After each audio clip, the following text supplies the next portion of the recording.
Welcome to Centinela de Cristo. Blessings, this is Pastor Luis Luciano from Oklahoma. Thursday, October the 2nd.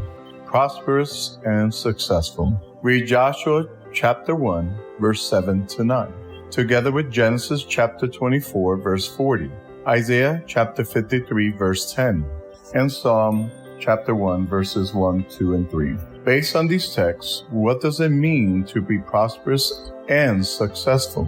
The Hebrew term salak, prosperous, implies the satisfactory accomplishment of what was planned or a state of favorable circumstances. The term sakal, to be wise, Joshua chapter 1 verse 8, can be translated as prosper or be successful, but it can also mean to be prudent or to act wisely. It occurs frequently in Job, Proverbs, and Psalms, where the notion of success is closely tied to acting wisely by fearing God and obeying His word. According to this insight, success is not necessarily defined as material prosperity, though it does not exclude it. Success has to be seen as a state of harmony with the spiritual values and principles that lie at the foundation of God's created world and that are expressed in His law. Indeed, trust in God's promises, especially the promise of salvation by faith alone and obedience to His law, are not opposed to each other. They represent two sides of the same coin.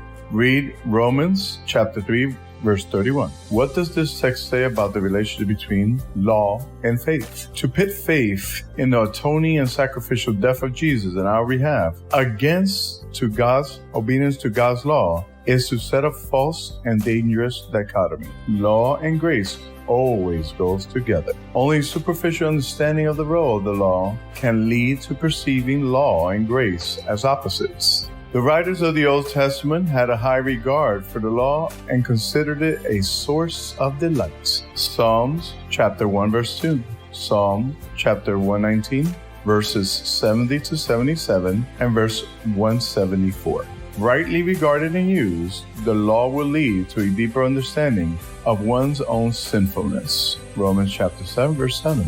And the need for Christ's righteousness. Galatians chapter 3 verse 24. However, much by God's grace, you seek to keep His law. How has your own experience shown you your need for Christ's covering righteousness?